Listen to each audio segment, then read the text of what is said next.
Di video kali ini saya mau review HP Duochin Chin 3 Ultra. Duochin ini adalah anak perusahaannya Xiaomi, semacam Poco dan Redmi gitu lah.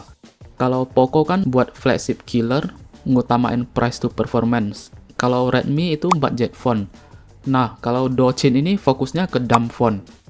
Dumb phone itu HP yang didesain supaya bisa ngatasin kecanduan sosmed dengan mengurangi fitur-fitur yang ada di smartphone pada umumnya. Build quality-nya di sini menggunakan plastik semua. Di belakang didesain seperti kaca, dan kelihatannya ini bahan plastik yang mudah kegores. Harus ekstra hati-hati makainya dan dipakein case. Untungnya udah dikasih case dari bawaan pabriknya. HP-nya sangat kecil ya, ukurannya mirip-mirip iPhone 5. Untuk orang yang fans HP compact pasti akan suka sama ukuran HP ini yang gampang dimasukin ke kantong celana. Tidak seperti HP populer sekarang yang berukuran jumbo. Idenya cukup keren sih ini, HP mini tapi spek lumayan oke. Dulu Apple ada rilis iPhone yang versi atau seri mini juga, yang buat penggemar HP kecil, tapi sayangnya sekarang sudah nggak diproduksi lagi. Seri terakhirnya itu iPhone 13 mini. Mungkin peminatnya dikit kali ya.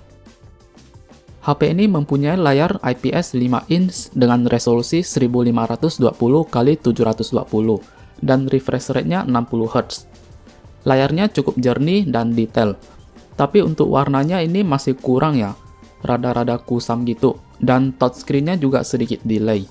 Kayak tampilannya itu telat sama jari kita, rasanya nggak responsif. Buat penggunaan sehari-hari sih oke ya, tapi untuk gaming itu nggak direkomendasi.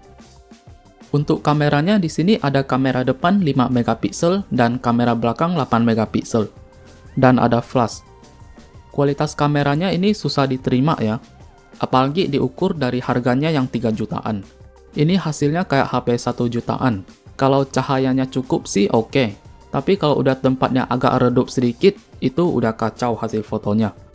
Bagi yang nggak mentingin kamera atau jarang foto-foto di HP sih mungkin nggak keganggu sama masalah ini. Tapi ini udah kelewatan burik ya. Di bagian kanannya ada tombol volume dan tombol power. Di tombol powernya dilengkapi dengan sensor fingerprint. Fingerprintnya cukup responsif dan cepat. Di bagian kiri terdapat SIM tray buat satu SIM nano. Sayangnya tidak ada slot micro SD card. Untuk selulernya di sini cuma mentok 4G ya, dan tidak mendukung 5G.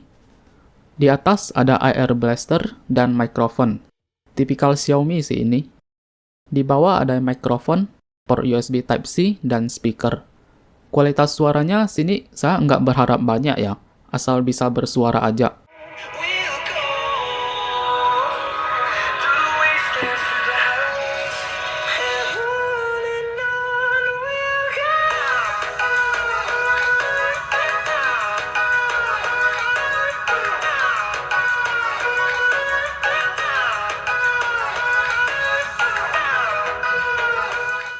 Suaranya kering dan tidak ada bassnya, hanya terdengar high-nya saja. Itu pun cempreng sekali. Suaranya sangat tidak balance. Untuk performanya di sini menggunakan chipset MediaTek Helio G99, 6nm, octa-core dengan maksimal frekuensi 2,2 GHz, RAM 8GB dan internal 256GB. Performanya cukup lancar untuk penggunaan sehari-hari seperti web browsing, chatting, email. RAM 8GB-nya tentu sangat membantu untuk multitasking. Selama saya pakai nggak ada masalah sama performanya sih. Overall mulus-mulus aja. Untuk baterainya mempunyai kapasitas 2500 mAh. Penggunaan normal seperti sosmed, chatting itu hampir tahan seharian ya. Lumayan irit sih berkat chipset Helio G99 yang efisien daya. Mungkin kalau penggunaan ringan bisa tahan seharian. Softwarenya di sini menggunakan Android 12 yang sudah di-skin sedikit ya, dan nggak ada fitur tambahan. Di sini experience-nya pure stock Android, jadi jangan harap ada fitur tambahan kayak scrolling screenshot, second space, AI subtitle, dan lain-lain ada di HP ini. Yang pernah pakai stock Android pasti tahu lah gimana hambarnya. Dan untuk update-nya saya nggak yakin HP ini bakal dapat update Android atau enggak untuk kedepannya.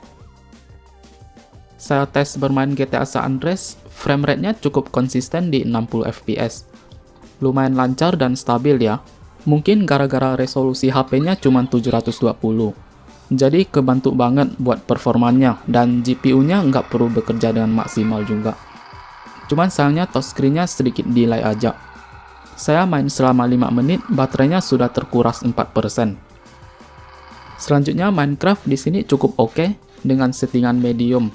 Frame rate-nya naik turun di sekitar 40-60 fps. Kalau settingannya low mungkin bakal stabil di 60 fps. Untuk baterainya berkurang 4% dalam waktu 5 menit bermain. Selanjutnya Asphalt Legend Unite lumayan lancar. Frame rate-nya stabil di 60 fps. Kadang-kadang bisa drop ke 50 juga, tapi ini overall sangat mulus ya. Untuk baterainya berkurang 4% dalam 5 menit juga. Di sini ada kelebihan dan kekurangan Duochin 3 Ultra. Kelebihannya, ukurannya yang ringkas dan mudah dipakai dengan satu tangan. Baterai cukup irit untuk penggunaan normal, performanya oke, resolusi layarnya cukup jernih. Kekurangan, kameranya jelek, kurangnya fitur di softwarenya. Warna layarnya sedikit kusam, tidak ada NFC dan slot micro SD card. Bagaimana pendapat kamu soal HP ini? Terima kasih sudah menonton dan sampai jumpa di video berikutnya.